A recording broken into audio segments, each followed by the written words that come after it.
There are a lot of unhappy people in Europe these days, and they could take out their unhappiness on the bureaucrats in Brussels this weekend. Politico labels this Europe's Trump moment.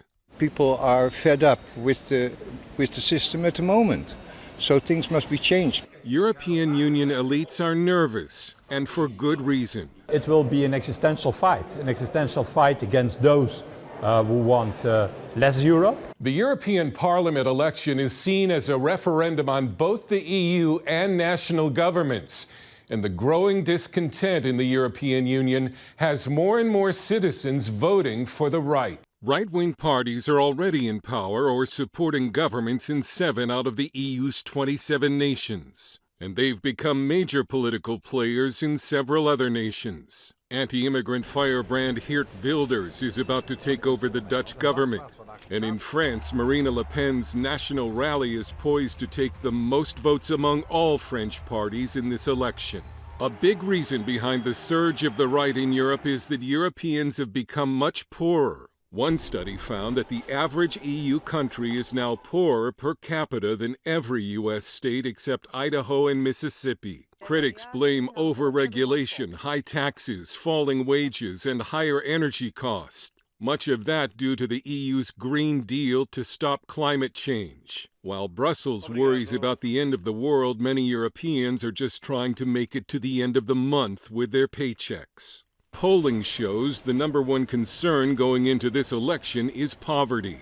Holger Thus is a German energy and climate expert. Basically, it's pure desperation. People want change, and they want to feel it, they want to see it in their wallet. The European right gets called far right, radical right, Nazi, and fascist. In most cases, though, their policy positions would look like America's Republican Party. They want to stop policies that are making Europeans poorer and strengthen borders to stop what they see as a migrant invasion. Many European countries have an acute housing shortage at a time when migrants are being given a place to live. This Dutchman says there are houses for the foreigners and Dutch people can hardly get a house. Chris Alberts is a Dutch journalist. Years ago, it was already difficult to find a house in Amsterdam that was affordable. But now, if you would go to distant cities that probably no one in America has ever heard of, even there, it's impossible to find a house that is affordable. Frank Ferretti, the executive director of the think tank MCC Brussels, is considered to be a major intellectual force in the European right. He's hopeful this election will blunt harmful policies from Brussels. Policies to do with encouraging mass migration, with the green agenda, the net zero policy, which is very harmful to people's lives and to the economy. So on balance, I think the prognosis is positive, but it's not going to be such a radical transformation as many people hope.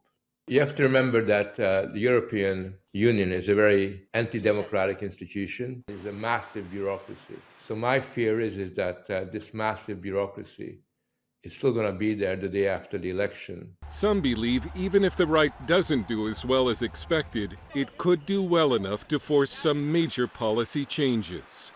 Dale Hurd, CBN News.